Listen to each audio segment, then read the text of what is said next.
So will start with the discussion. कल की क्लास में हमने बात करी थी किसकी? कल की क्लास में हमने बात करी थी कौन से इक्विपमेंट यूज होते हैं चेन सर्विंग के अंदर। लास्ट इक्विपमेंट हमारा था लाइन रेंजर। लाइन रेंजर के बाद हमने रेंजिंग की बात करी थी। In today's class we will talking about what? आज की क्लास में हम बात करेंगे in today's class we will talking about chaining. तो कल की क्लास में हमने बात करी थी रेंजिंग की, आज की क्लास में बात करेंगे चेनिंग की। परफेक्ट है।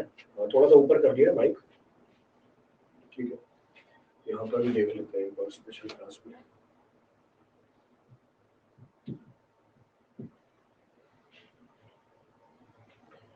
कोई नहीं है यहाँ पे कमेंट। चलो स्टार्ट करते हैं। So will start with the discussion. Chaining क्या होती है? What is being termed as chaining? Linear measurement by the use of the chain is called as chaining. अगर आप लीनियर मेजरमेंट लो चेन की मदद से, इसको हम क्या बोल देंगे? चेनिंग बोल देंगे। So linear measurement which is being done by the use of the chain will be technically termed as chaining. इसको टेक्निकली हम चेनिंग बोलते हैं। अब चेनिंग करने के हमारे पास दो तीन तरीके हैं। There are 2-3 methods available to carry out the chaining. पहला तरीका है on the smooth level ground. तो आपको चेनिंग करनी है किसके अंदर? लेवल ग्राउंड के ऊपर।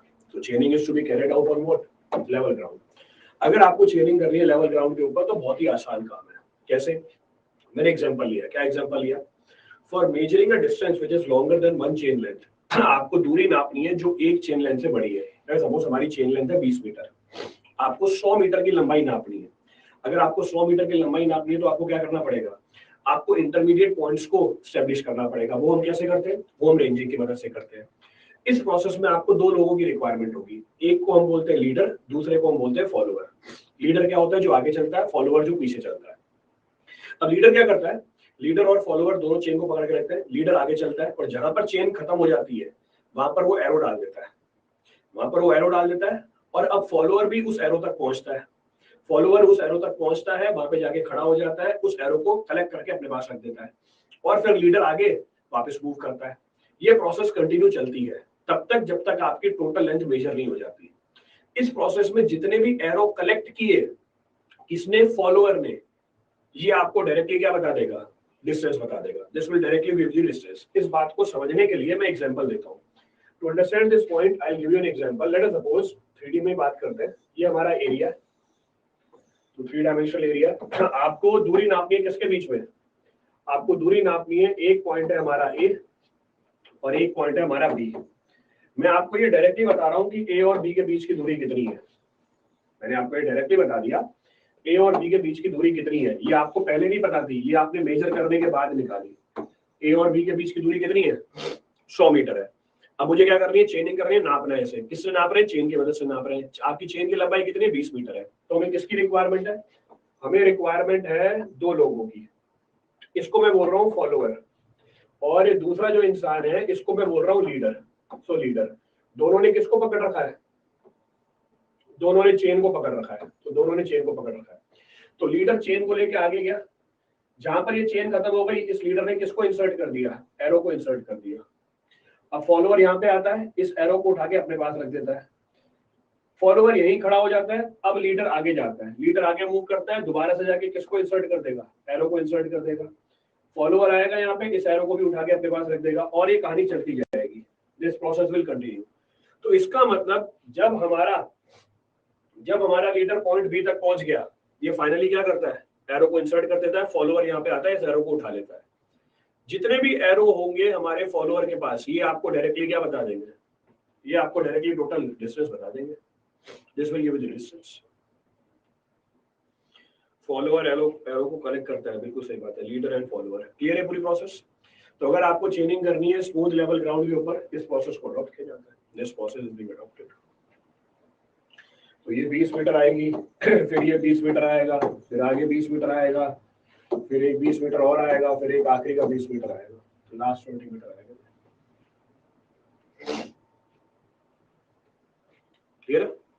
चलो आगे बढ़ते हैं नेक्स्ट। अब आपको चेनिंग करनी है किसके ऊपर? स्लोपिंग ग्राउंड के ऊपर। पीछे किसके ऊपर करी थी हमने? पीछे करी थी लेवल ग्राउंड के ऊपर। अब किसके ऊपर कर रहे हैं? स्लोपिंग ग्राउंड के ऊपर। Now, in plane surveying, the distance which are measured should be horizontal. Plane surveying में आपके सारे डिस्टेंस कैसे होने चाहिए? हॉरिजॉन्टल होने चाहिए। पर कुछ केसेस में ऐसा होगा, दो पॉइंट के बीच में एलिवेशन इतनी ज्यादा होगी कि आप चेन को हॉरिजॉन्टल रख ही नहीं पाओगे। तो मुझे प्लेन सर्वेइंग में हॉरिजॉन्टल डिस्टेंस चाहिए। जैसे एग्जांपल लेते हैं, मुझे ये डिस्टेंस नापनी है। अगर मुझे ये डिस्टेंस नापनी है, मैं चेन को हॉरिजॉन्टल रख ही नहीं पाऊंगा, तो ये प्रैक्टिकली पॉसिबल ही नहीं है। तो अब मुझे चेन कैसे रखनी पड़ेगी? अब मुझे चेन रखनी पड़ेगी इंक्लिनेशन पे। तो अगर आपकी स्लोपिंग ग्राउंड है और स्लोप एंगल ज्यादा है या एलिवेशन ज्यादा है, आप चेन को स्ट्रेट रख नहीं पाओगे। इस सिचुएशन में दो ऑप्शन होते हैं हमारे पास। In this situation there are two options available. आप चेनिंग कर सकते हो with the help of the stepping, आप चेनिंग कर सकते हो बाय मेजरिंग द स्लोप। तो पहला with the help of the stepping और with the help of measurement of the slope. अब आप स्टेपिंग कब अडॉप्ट करोगे? स्टेपिंग तब अडॉप्ट की जाती है जब आपकी स्लोप वेरिएबल है। अगर मेरी स्लोप कांस्टेंट है, उस सिचुएशन में हम क्या करते हैं? मेजरमेंट ले लेते हैं स्लोप के अलाउंग। तो दो अलग अलग केसेस है, दोनों केसेस को देखते हैं। पहला case, the first of the case is stepping. जो ऊपर वाला डायग्राम बना हुआ है वो स्टेपिंग का डायग्राम बना हुआ है। तो यहाँ पर जो हमारी स्लोप है वेरिएबल है, यहाँ पर स्लोप अलग है, यहाँ पर स्लोप अलग है, यहाँ पर स्लोप अलग है, यहाँ पर स्लोप अलग है, यहाँ पर स्लोप अलग है। तो अगर आपकी स्लोप वेरिएबल है, उस सिचुएशन में स्टेपिंग की जाती है। क्या होती है स्टेपिंग? एक पॉइंट पे क्या प्रेजेंट है? फॉलोअर, दूसरे पॉइंट पे कौन गया? लीडर। इसने चेन को स्ट्रेट रखा, चेन खत्म हो गई, जहां चेन खत्म हो गई एरो को इंसर्ट कर दिया। अब फॉलोअर आता है, एरो को उठाता है, यहाँ पे खड़ा हो जाता है, लीडर आगे जाता है, चेन को स्ट्रेट रखता है, जहां पर चेन खत्म हो जाती है फिर से एरो को इंसर्ट कर देता है, एंड सो ऑन, कहानी चलती जाती है। जितने भी एरो कलेक्ट किए फॉलोअर में, वो आपको डायरेक्टली क्या बता देगा? मेजर डिस्टेंस बता देगा। तो हमें स्टेपिंग क्यों करनी पड़ जाती है? हमें स्टेपिंग इसलिए करनी पड़ जाती है क्योंकि स्लोप कैसी है? वेरिएबल है। पर अगर मेरी स्लोप कांस्टेंट है, चेक करो, अगर मेरी स्लोप कांस्टेंट है, if the slope is constant, इस बार मैं चेनिंग किसके अलाउंग करूंगा? इस बार मैं चेनिंग कर दूंगा स्लोप के अलाउंग। तो मैंने जो चेनिंग कर दी स्लोप के अलाउंग कर दी, तो लेट सपोज ये 20 मीटर की है, this is 20 metre, this is 20 metre, this is 20 metre, this is 20 metre. तो आपने जो लंबाई नापी वो कितनी नाप ली? आपने जो लंबाई नापी स्लोप के अलाउंग वो है 80 मीटर। तो क्या आपको ये वाली डिस्टेंस मेजर करनी थी? नहीं, आपको कौन सी डिस्टेंस मेजर करनी थी? AC। तो AC कितनी हो जाएगी हमारी? तो AC will be equal to 80 cos theta. और ये थीटा की वैल्यू कैसे मेजर करेंगे? How do we find the value of theta? ये थीटा की वैल्यू कैसे कैलकुलेट करेंगे? थीटा की वैल्यू कैलकुलेट करेंगे with the help of the kilometre. ये कल बताया था, instrument which is used in the chain surveying. Sir 90 metre length हुआ तो भैया पार्शियल लेंथ मेजर करना नहीं बताया था क्या? टैली लगी होती है ना बीच में। जब भी क्लास में आते हो पिछले वाला लेक्चर देख के आया करो। मेरे को जल्दी समझा के खत्म करनी थी बात, इसलिए मैंने 20 के मल्टीपल लिए। अगर आपने 90 मीटर मेजर करनी है तो बीच में टैलीज लगी होती है। दिखा भी रखिए चेन में टैलीज का पर्पस क्या होता है। पार्शियल लेंथ मेजर करते हैं टैलीज की मदद से। Partial length is being measured with the help of the tallies.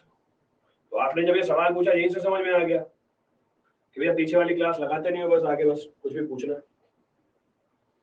Clear है? तो पहला केस हमने लेवल ग्राउंड के ऊपर चेनिंग करी, दूसरा केस हमने स्लोपिंग ग्राउंड के ऊपर लेवलिंग करी, चेनिंग करी। स्लोपिंग ग्राउंड के ऊपर चेनिंग करने के दो तरीके, एक स्टेपिंग है और दूसरा मेजरमेंट अलोंग द स्लोप है। क्लियर? चलो ये भी खत्म होता है। Next of the point of discussion, अगला पॉइंट ऑफ डिस्कशन क्या है? Next of the point of discussion says error and correction in चेनिंग और टेपिंग। अब कौन कौन से एरर या करेक्शन होते हैं हमारे चेनिंग और टेपिंग के अंदर? अब एरर और करेक्शन की बात करेंगे। पहला, एरर का मतलब हमने डिफाइन कर रखा है पीछे। Error is defined age difference between measured length and true length. Error difference है किसका? मेजर्ड लेंथ का और ट्रू लेंथ का। जितनी लेंथ आपने मेजर करी और जितनी उसकी एक्चुअल लेंथ है, ये डिफरेंस क्या कहलाता है? एरर कहलाता है। तो मुझे तो ट्रू लेंथ चाहिए, तो ट्रू लेंथ कैसे निकालूंगा? True length will be equal to measure length minus error, पहली चीज। फिर करेक्शन क्या होता है? Correction is the difference of true length minus measured length. तो हमें पता है करेक्शन और एरर मैग्नीट्यूड वाइज बराबर होते हैं पर नेचर उल्टा होता है। तो आप बोल सकते हो correction is negative times of what? Error. Discuss कर रखा है इस बात को हमने। तो correction is the difference of true length and measured length. तो फिर जो आपकी ट्रू लेंथ है वो किसके बराबर होगी? मेजर्ड लेंथ में क्या जोड़ दोगे? करेक्शन जोड़ दोगे। तो एरर और करेक्शन का मतलब हमें पता है। So correction will be equal to difference of true length and measured length. Clear है? चलो ये बात भी समझ में आती है। अब चेनिंग और टेपिंग के अंदर कौन कौन से एरर आ सकते हैं? ये सारे एरर हमने चैप्टर नंबर 1 में कर रखे हैं। पहला मिस्टेक, गलती हो गई कुछ। क्या गलती हो गई? 5 एरो की जगह 4 एरो काउंट कर लिया आपने। जो टैली थी उसके 4 हाथ थे, आपने 3 हाथ मेजर किए, आपको देखे 3 हाथ ही है। ये मिस्टेक है, गलती हो गई भैया। दूसरा, क्यूमुलेटिव और सिस्टमैटिक एरर। ये कब होगा? जब आपकी चेन और टेप क्या हो जाए? लंबी हो जाए या छोटी हो जाए। तो ये सिस्टमेटिक एरर है। इनका नेचर क्या होता है? इनका नेचर पॉजिटिव भी हो सकता है, नेगेटिव भी हो सकता है। ये हमेशा क्या होते हैं? क्यूमुलेटिव होते हैं। These are always cumulative। फिर तीसरे तरह का एरर कौन सा है? Compensating error. तीसरे तरह का एरर क्या है? कंपनसेटिंग एरर, जो कंपनसेट कर जाए। इसको हम टेक्निकली कंपनसेटिंग एरर, इसको रैंडम एरर भी बोल सकते हो आप। It may also be termed as random error. अब ये एरर जो होता है ये डायरेक्टली प्रोपोर्शनल है किसके? Square root of the length के। यानी जितनी ज्यादा बार मेजरमेंट करोगे, जितनी ज्यादा बार मेजरमेंट करते जाओगे, हो सकता है ये एरर क्या करता जाए आपका? बढ़ता चला जाए। तो ये स्क्वायर रूट ऑफ लेंथ के क्या होता है? प्रोपोर्शन होता है। तो तीन तरह के एरर है, मिस्टेक है, कंपनसेटिंग एरर है और हमारा क्यूमुलेटिव एरर है। Three types of error there. Error का मतलब बता दिया, करेक्शन का मतलब बता दिया।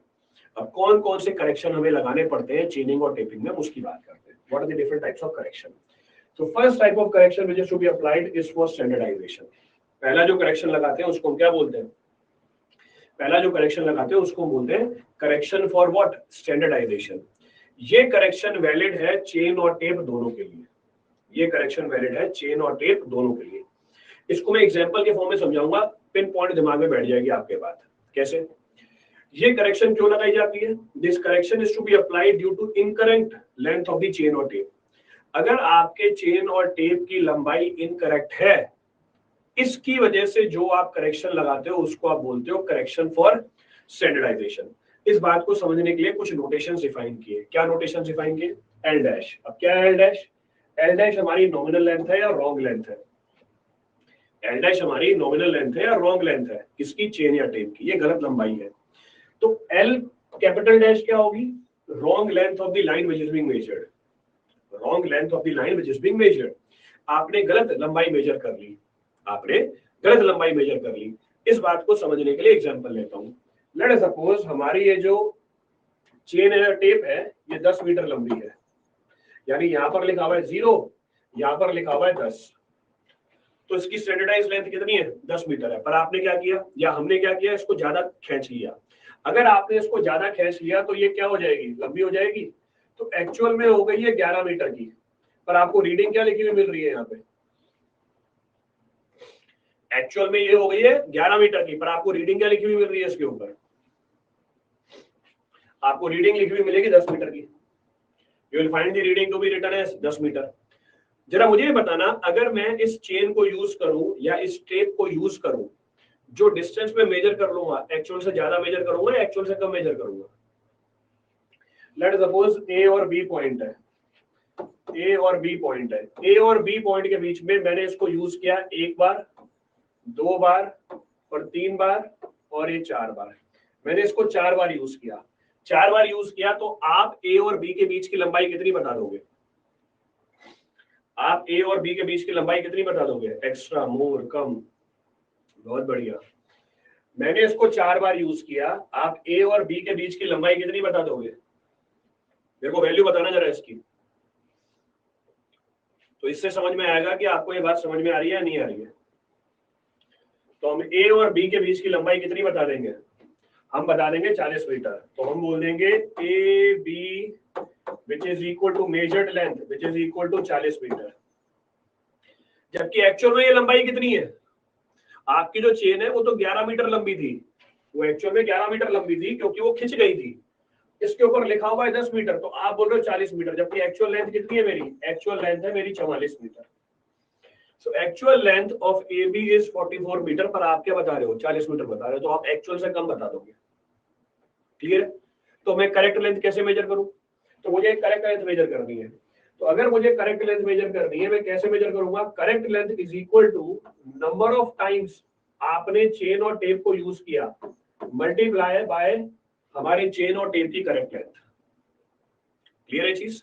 तो जो मेरी करेक्ट डिस्टेंस है, it is equal to number of times, कितनी बार आपने चेन और टेप को यूज किया, multiply by what? Multiply by आपके चेन और टेप की करेक्ट लेंथ। अब मैं ये कैसे मेजर करूं कितनी बार मैंने चेन और टेप को यूज किया? जरा देखो कितनी बार यूज किया। आपने दूरी कितनी मेजर करी? आपने दूरी कितनी मेजर करी? आपने दूरी मेजर करी 40 मीटर की। और आपके चेन और टेप की करेक्ट लेंथ कितनी है? इनकरेक्ट लेंथ कितनी है? 10 मीटर। तो आपके चेन और टेप की इनकरेक्ट लेंथ है 10 मीटर। तो 40 मीटर आपने लंबाई बताई 10 मीटर वाली चेन को 4 बार यूज करके। तो ये आपने नंबर ऑफ टाइम्स चेन और टेप को यूज किया, पर आपके चेन और टेप की करेक्ट लंबाई कितनी थी? करेक्ट लंबाई थी हमारी 11, तो आ गया 44 मीटर। तो आगे रिलेशनशिप निकल के, so actual distance measured L, actual distance measured L will be equal to what? Number of times chain or tape is used into actual length of the tape. तो ये n कैसे निकाला हमने? How this n is being computed? n is computed as L dash upon छोटा L dash, यानी जो incorrect distance measure करी divide by what? Incorrect length of the chain or tape. Clear? Sir, change the mic, voice is not good. बेटा है एक ही mic है, मैं change कैसे करूं? आप दे जाओ, अच्छा माइक दे जाओ। मैं आपको एड्रेस भेजता हूँ, अच्छा माइक भेज दो, आप लेके आओ फटाफट, चेंज कर दूंगा मैं। So correct length is equal to what? तो हमारी जो करेक्ट लंबाई है, करेक्ट लंबाई is equal to n times of correct length of the chain और टेप। पर करेक्ट लंबाई कैसे निकाली आपने? Incorrect distance measured upon incorrect length of the chain और टेप। तो ये हमारी करेक्ट डिस्टेंस आ गई। So this is our correct distance.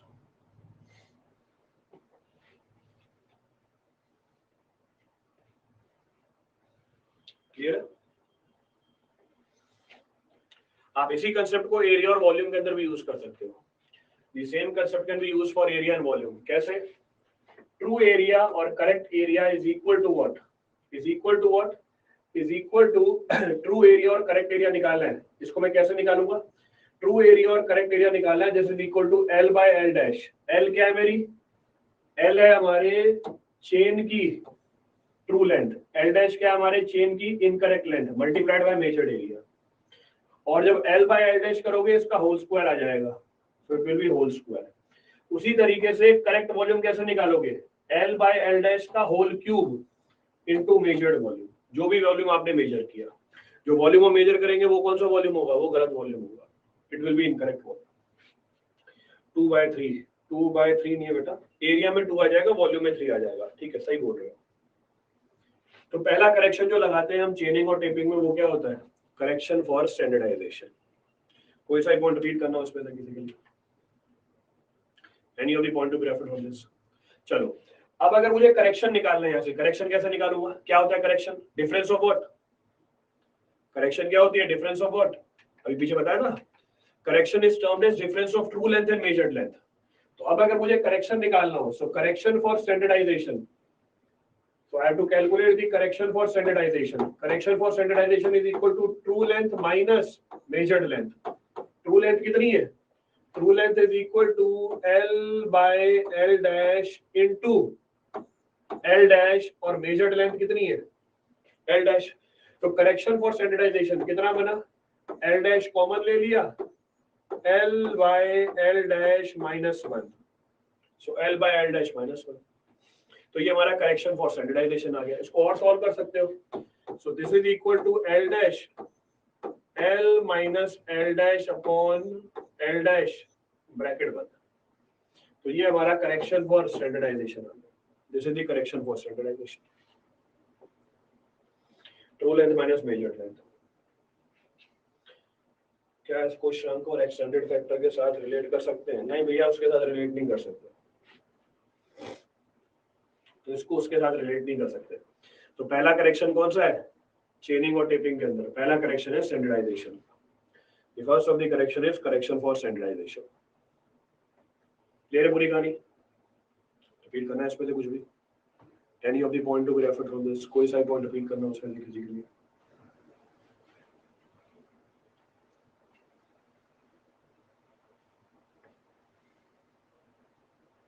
चले आगे। चलो, next of the correction available is known as correction for slope.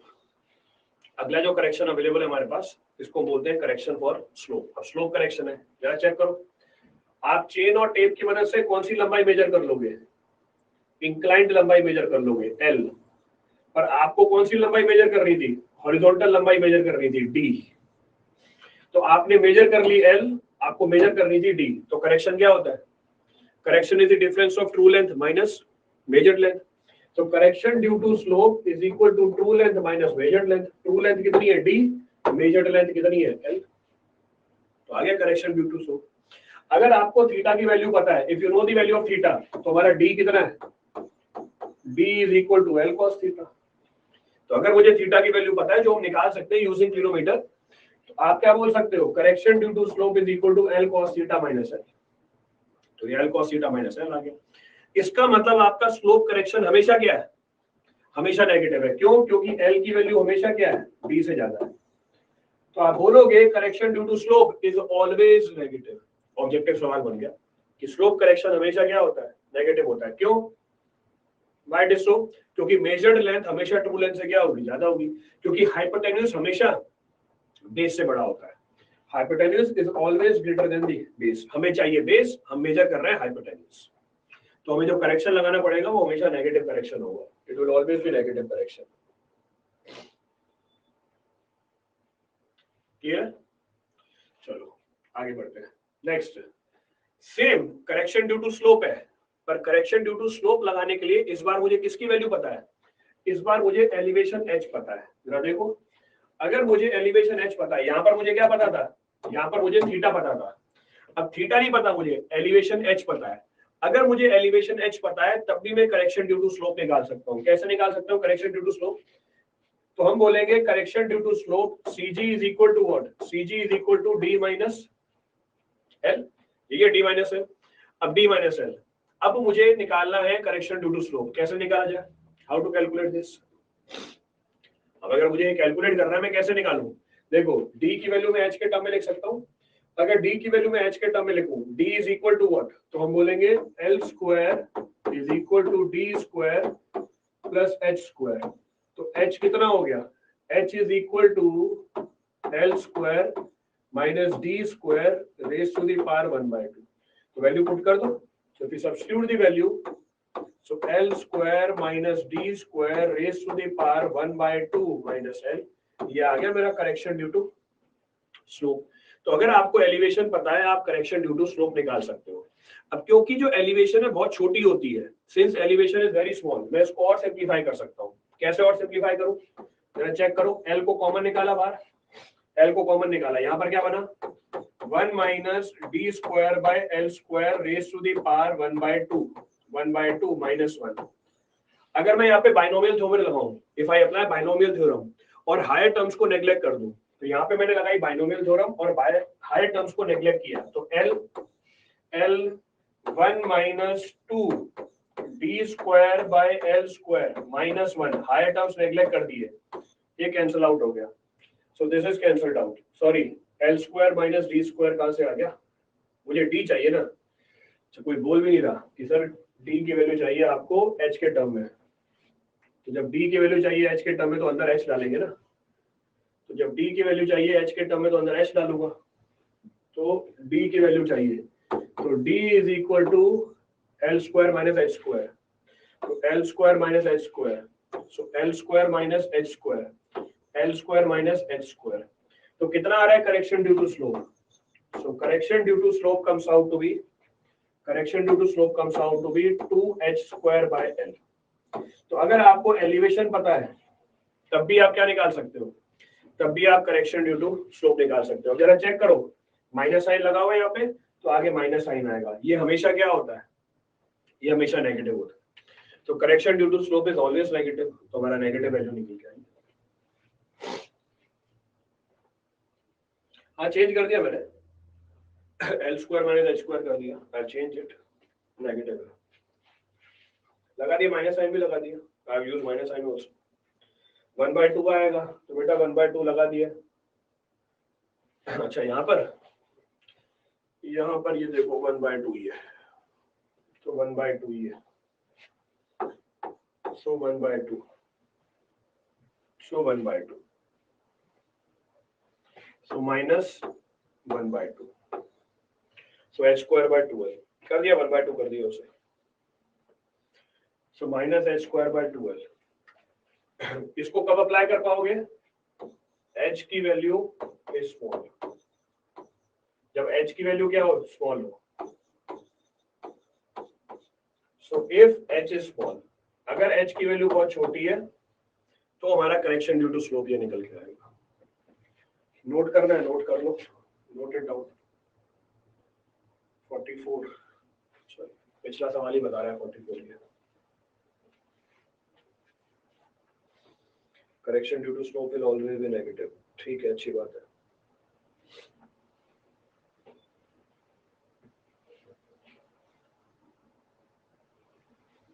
Note कर लिया सबने? Has everyone noted?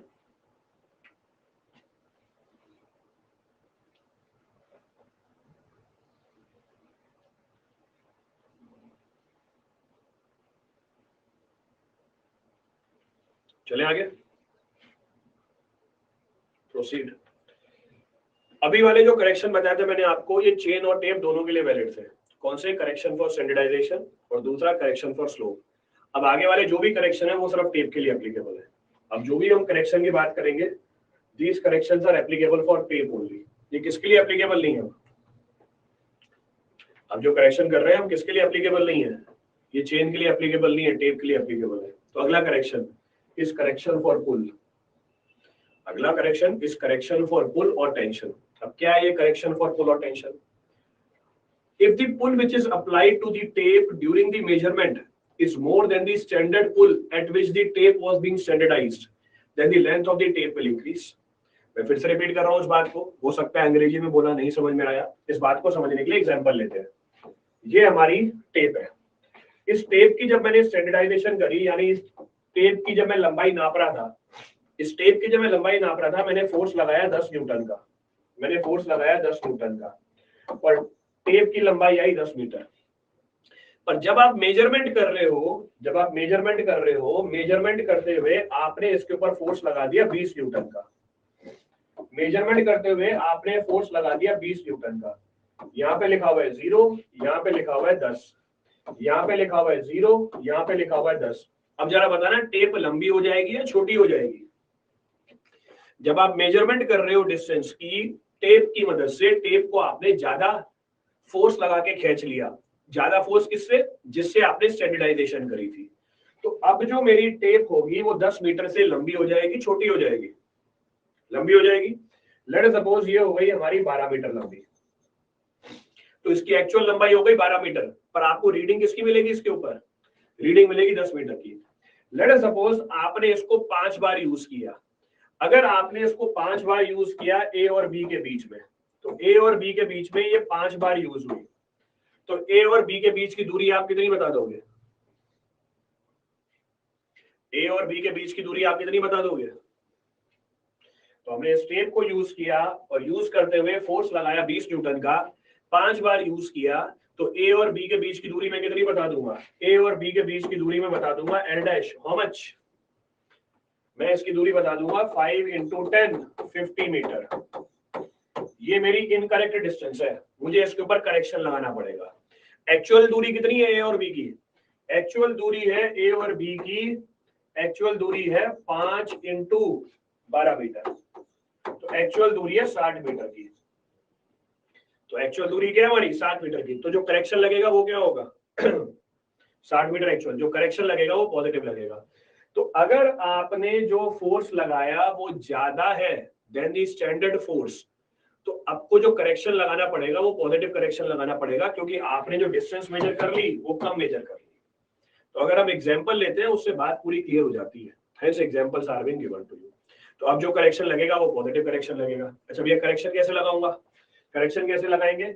ये इंक्रीमेंट हुआ, ये इंक्रीमेंट हुआ डेल्टा का, तो डेल्टा का इंक्रीमेंट हुआ, कैसे लगाएंगे? तो बोलेंगे modulus of elasticity, modulus of elasticity is equal to stress by strain.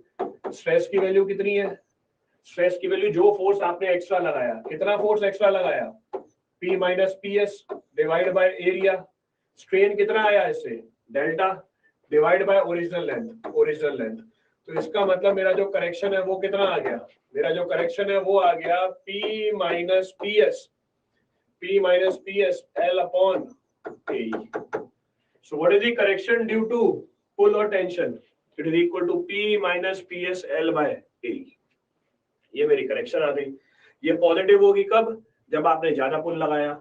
ये नेगेटिव होगी कब? जब आपने कम पुल लगाया, 10 एक्स्ट्रा। बिल्कुल सही बात है, एब्सोल्युटली करेक्ट।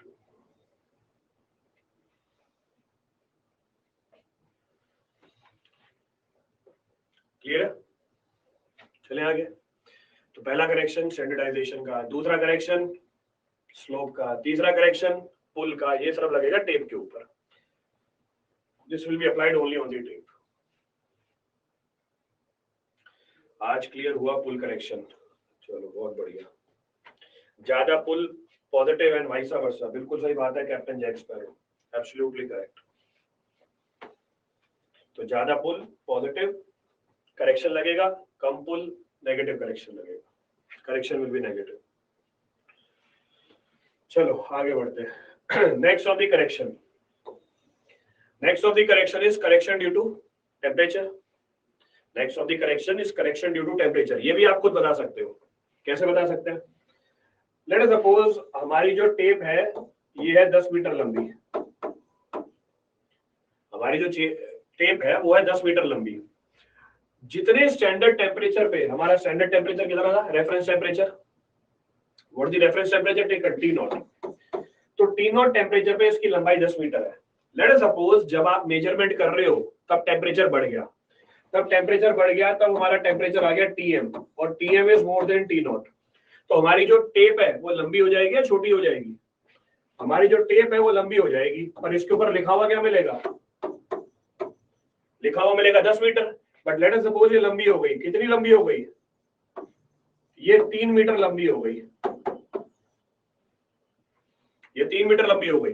तो अब जो आप डिस्टेंस मेजर कर रहे हो वो ज्यादा मेजर कर लोगे या कम मेजर कर लोगे? लिखा हुआ है 10 मीटर, पर चेन या टेप है हमारी 13 मीटर की, इट इज ऑफ 13 मीटर। तो आप जो डिस्टेंस मेजर कर लोगे वो ज्यादा मेजर कर लोगे या कम मेजर कर लोगे? The distance that will be measured will be comparatively less, वो कम मेजर कर लोगे आप। इसलिए आपको करेक्शन लगाना पड़ेगा। कैसे? पॉजिटिव। तो जिस टेम्परेचर पे आप टेस्ट कर रहे हो अगर वो आपके रेफरेंस टेम्परेचर से ज्यादा हो गया तो आपको करेक्शन ड्यू टू टेम्परेचर लगाना पड़ेगा जो पॉजिटिव होगा। And correction due to temperature will be how much? Alpha delta T into L. ये आपने कर रखा है इन जनरल कि हमारी स्ट्रेन की वैल्यू कितनी होती है टेम्परेचर की वजह से। तो हम बोलेंगे अल्फा डेल्टा टी कितनी होगी? Tm minus T not into what? Original length, जो हमारी ओरिजिनल लेंथ थी। क्लियर? तो L is the length which is being measured by अस, जो लेंथ को आपने मेजर कर रखा है। लेस कम, बिल्कुल सही बात है। यानी सारी बातें समझ में आ गई आपको।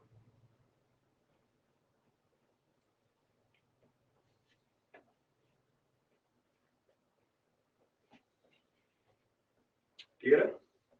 लेस टेम्परेचर पर नेगेटिव करेक्शन एंड वाइस वर्सा। हाँ बिल्कुल सही बात है, एब्सोल्युटली करेक्ट।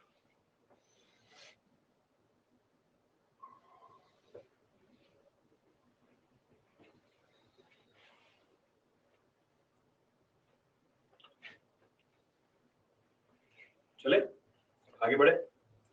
चलो आगे बढ़ते हैं। Next of the correction is correction for sag. So next of the correction which is to be applied is clear. So next of the correction which is to be applied is correction for sag. अब क्या है correction for sag? जब भी आप tape को use करोगे लंबाई major करने के लिए हमेशा उसमें सैग आएगा। ऐसा कभी पॉसिबल ही नहीं होगा कि आपकी जो टेप है वो परफेक्टली क्या हो? स्ट्रेट हो। सैगिंग तो होगी उसके अंदर। हाँ, मैग्नीट्यूड कम ज्यादा हो सकता है। तो कहने का मतलब है if higher accuracy is required in taping then in that case tape must be hung in catenary। ये हमारी कैटेनरी है, दिस इज द कैटेनरी।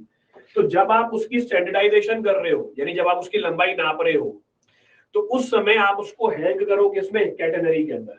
तो वो मैंने कैटेनरी बना के दिखाई है। क्लियर चीज? तो हमारी जो लंबाई है ये 0 की रीडिंग, ये 10 मीटर की रीडिंग। तो आपने जो टेप की लंबाई बताई है 10 मीटर की, ये किसमें बताई है? जब आपने टेप को कैटेनरी में हैंग कर रखा है। क्लियर है? अब इसमें दो केस बनते हैं। क्या दो केस बनते हैं? अगर standardisation of the tape has been done on flat, आपने स्टैंडर्डाइजेशन करी है फ्लैट में पर आप उसको यूज कर रहे हो कैटेगरी में। जरा मुझे बताना, स्टैंडर्डाइजेशन हुई है फ्लैट में, स्टैंडर्डाइजेशन ये है फ्लैट में, ये 0 और ये है 10 मीटर, ये स्टैंडर्डाइजेशन हुई है फ्लैट में।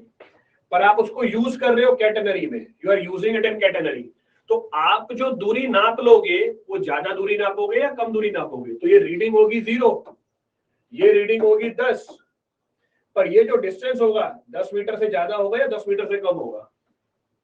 तो मेरी जो टेप है वो स्टैंडर्डाइज हुई है फ्लैट पे, पर आप उसको यूज कर रहे हो कैटेनरी में, तो अब आप जो डिस्टेंस मेजर कर लोगे वो 10 मीटर से क्या निकल के आ जाएगी? वो कम निकल के आ जाएगी। अगर वो 10 मीटर से कम निकल के आएगी, ऐसे ही होगा। एक बोल रहा है ज्यादा, एक बोल रहा है कम। बहुत बढ़िया। ये क्या 10 मीटर से कम निकल के आएगी दूरी?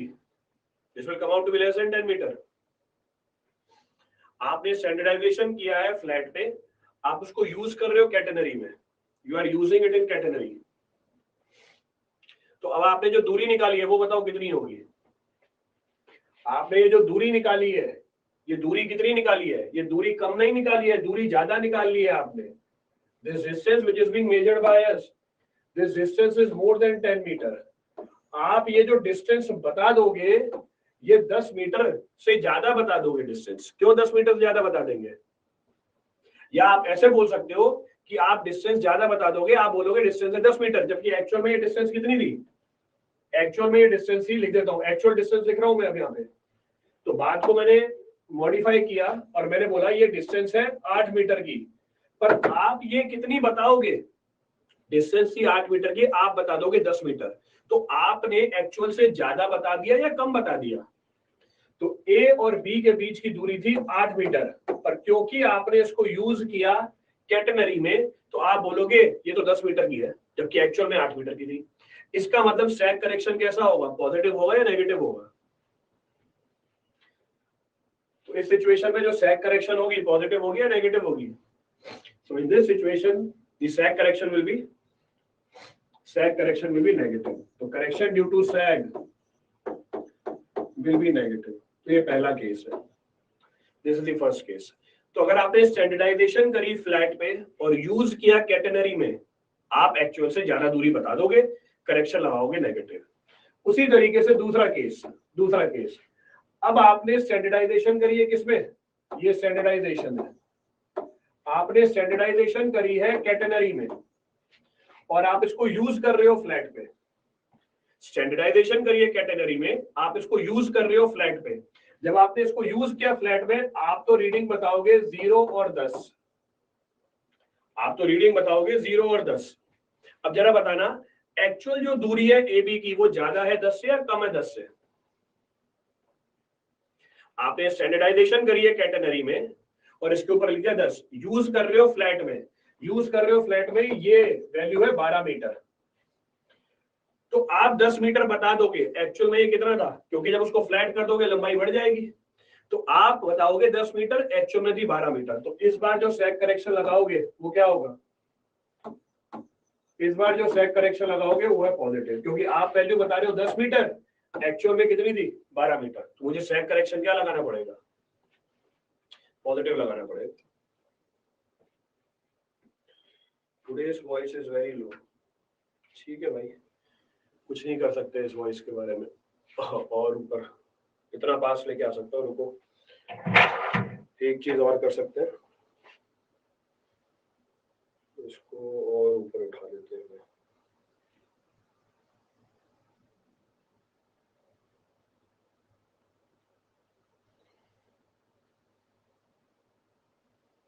लो, माइक थोड़ा और ऊपर कर दिया, इससे ज्यादा और कुछ नहीं कर सकते। फर्दर रेज दी माइक। सही है, वॉइस में थोड़ी इको है, कुछ प्रॉब्लम नहीं है, सही है, ठीक है, कोई बात नहीं। क्लियर है correction for sag? So correction for sag. Second case practical है, बिल्कुल सेकंड केस प्रैक्टिकल है। आपने स्टैंडर्डाइजेशन करी है कैटेनरी में, यूज आप उसको फ्लैट में कर रहे हो, you are using it in flat. आप सैगिंग उसको होने नहीं दे रहे, यानी पुल क्या लगा रहे हो? कंपैरेटिवली कम लगा रहे हो। तो पुल कंपैरेटिवली कम लगाओगे, सैगिंग आ जाएगी, ज्यादा लगाओगे तो वो फ्लैट हो जाएगी, इट विल बिकम फ्लैट। अब सैग करेक्शन का मैग्नीट्यूड कितना होता है? The magnitude of the sag correction is W square L cube upon 24 P square. ऐसा हमने क्यों निकाला?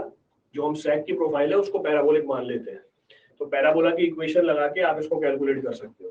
मैंने डायरेक्टली बता दिया, डिराइव करने के लिए टाइम वेस्ट नहीं कर रहे हो। So correction due to sag is equal to W square L cube upon 24 P square. कब पॉजिटिव है कब नेगेटिव है उसका ध्यान रखना। Sag always negative. अरे भैया हमेशा नेगेटिव नहीं है, हमेशा नेगेटिव नहीं है। कौन है ये चौधरी जी? हमेशा नेगेटिव नहीं है भैया, वो डिपेंड करता है। तो वो केस आपने वाला उठाया होगा। हमेशा नेगेटिव तब है जब आप स्टैंडर्डाइजेशन कैसे करो, टेप की फ्लैट पे करो और यूज करो किसमें, कैटेनरी में। इसलिए तो केस बना के दिए दोनों। सर बुक में दे रखा है, बुक में पूरा भी तो पढ़ो क्या दिया हुआ है। तो ये डिपेंड करता है कि आप टेप को स्टैंडर्डाइज कैसे कर रहे हो, फ्लैट में स्टैंडर्डाइज कर रहे हो या कैटेनरी में स्टैंडर्डाइज कर रहे हो। W क्या है? W है weight. W is the weight of the tape per unit length. जैसे यूडीएल होता है आपका, तो W क्या है? It is the weight of the tape per unit length. जैसे जो हमारी टेप है लेट अस सपोज 20 न्यूटन की है और लंबाई है 10 मीटर की, तो वेट कितना हो जाएगा? वेट हो जाएगा 20/10, सो 2 न्यूटन पर metre. So W is the weight of the tape per unit length.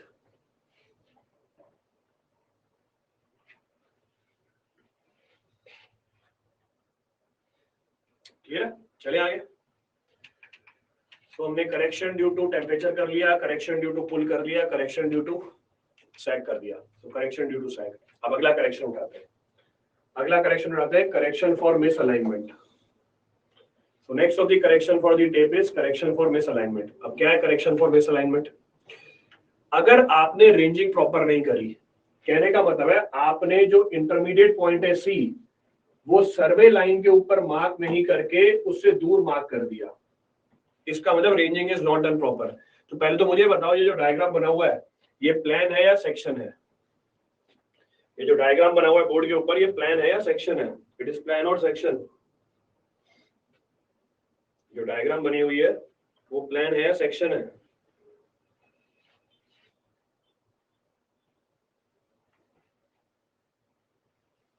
The diagram which is being shown to you is plan और सेक्शन। ये प्लान है, बिल्कुल सही बात है, सबने सही जवाब दिया। चौधरी जी सेक्शन नहीं है, प्लान है, ये ऊपर से देख रहे हैं। तो जो हमारी सर्वे लाइन है इसके ऊपर इंटरमीडिएट पॉइंट आप प्रॉपरली रेंज नहीं कर पाए, इससे दूर रेंज कर दिया। तो आपको तो लंबाई क्या नापनी थी? आपको लंबाई नापनी थी AB। तो आपको लंबाई नापनी थी AB which is equal to AC plus CB। आपने लंबाई क्या नाप ली? आपने लंबाई नाप ली AB dash which is equal to what? AC dash plus C dash B। तो आपने लेंथ ज्यादा नाप ली। अगर आपने लेंथ ज्यादा नाप ली करेक्शन कैसा लगेगा? Because of misalignment of the what? Survey line, आपने लंबाई ज्यादा नाप ली, तो AB डैश क्या आ गया? ज्यादा आ गया AB से। तो करेक्शन ड्यू टू मिसअलाइनमेंट क्या होगी? हमेशा नेगेटिव होगी। तो correction due to misalignment comes out to be what? Negative. निकालेंगे कैसे? सेम जैसे पीछे स्लोप करेक्शन निकाली थी आपने, स्लोप करेक्शन निकाली थी, कैसे निकालेंगे? So how it is to be computed? तो मुझे चाहिए AC, तो मुझे करेक्शन चाहिए। करेक्शन क्या होता है? करेक्शन क्या होता है? What is the value of correction? Correction किसके बराबर होती है? मेजर्ड लेंथ और ट्रू लेंथ के बेस में बताओ। तो correction is equal to what? True length minus measured length. True length में से मेजर्ड लेंथ घटा दोगे, इसे हम क्या बोल देंगे? करेक्शन बोल देंगे। सो ट्रू लेंथ में से मेजर्ड लेंथ घटा दोगे, इसे हम क्या बोल देंगे? करेक्शन बोल देंगे। तो ट्रू लेंथ कितनी है? AC। मेजर्ड लेंथ कितनी है? AC dash plus true length कितनी है? CB minus C dash B। तो ये हमारा करेक्शन आ गया। So this is the correction for misalignment. AC की वैल्यू कितनी है? AC की वैल्यू है AC dash cos θ1 minus AC dash. CB की वैल्यू कितनी है? C dash B cos θ2 minus C dash B। लो निकाल लो correction. So this is the correction due to misalignment. So true value minus measured value. बेटा इसमें H नहीं पता हमें, here H is not known.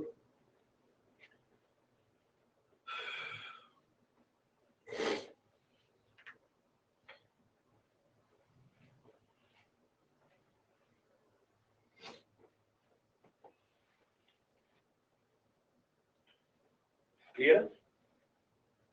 चलो, so this is the correction due to misalignment. ये हमारा करेक्शन हो गया मिसअलाइनमेंट की वजह से। So how many types of correction we have seen? कितने तरह के करेक्शन देख लिए?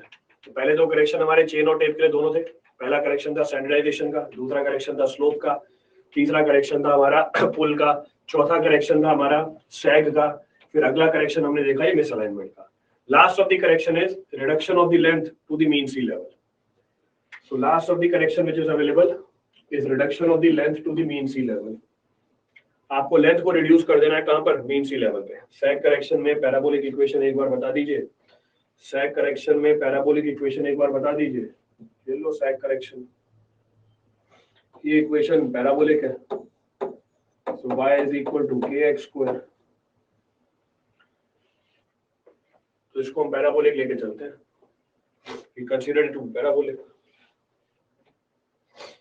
सो last of the correction to be applied is reduction of the length to the mean sea level. कहने का मतलब है आप जो लंबाई मेजर करते हो किसी भी लाइन की, आप जो लंबाई मेजर करते हो किसी भी लाइन की, वो किसी एक पर्टिकुलर हाइट पे मेजर करते हो above the surface of the earth. तो हमने जो लंबाई मेजर करी किसी भी लाइन की, वो किसी h दूरी पे मेजर करी above the surface of the earth. इसको हम रिड्यूस कर देते हैं कहां पर? एक रेफरेंस लेवल पे, और वो रेफरेंस लेवल हमेशा लेते हैं मीन सी लेवल। तो हमने A और B के बीच की दूरी नापी L, पर A और B के बीच की दूरी नापी कितनी हाइट ऊपर? H हाइट ऊपर। अब इस L के करस्पॉन्डिंग मुझे मीन सी लेवल पे, ये मीन सी लेवल है, so this is our mean sea level, मुझे मीन सी लेवल पे इक्विवेलेंट लेंथ निकालनी है। अगर मुझे मीन सी लेवल पे इक्विवेलेंट लेंथ निकालनी है, कैसे निकालूंगा? Again we use the concept of what? Arc length. Theta किसके बराबर है? Theta will be equal to what? Theta will be equal to L upon R plus H. This is equal to L equivalent upon R. ये L equivalent upon R के बराबर है, तो L equivalent आ गया हमारा यहाँ से। So L equivalent is equal to R L upon R plus H. ये हमारी क्या निकल के आ गई? L equivalent आ गई। अब अगर मुझे करेक्शन लगाना है, करेक्शन क्या होगा? Correction is known as what? True minus measured. तो इसका मतलब L equivalent minus L, true minus measured. आपने मेजर कितनी करी? L, ट्रू कितनी दी? L ही। So R L upon R plus H minus L। ये हमारी क्या निकल के आ गई? करेक्शन आ गई। तो करेक्शन आ गई किसकी वजह से? करेक्शन आ गई हमारे हाइट की वजह से। इसको और सिंप्लीफाई कर सकते हो। और सिंप्लीफाई करें कैसे? इसमें हमने L कॉमन लिया, L कॉमन लिया, ब्रैकेट में गए, R minus H upon R plus H। R cancel out हो गया, so it is cancelled out. R plus H is approximately equals to R। तो ये वैल्यू कितनी आ गई? Minus HL upon R। तो अजम्पशन लगाया है, क्या अजम्पशन लगाया है? कि R plus H is approximately equal to R, which is obvious. Earth की रेडियस बहुत ज्यादा होती है in comparison to the elevation जहां पर आप लंबाई नापोगे।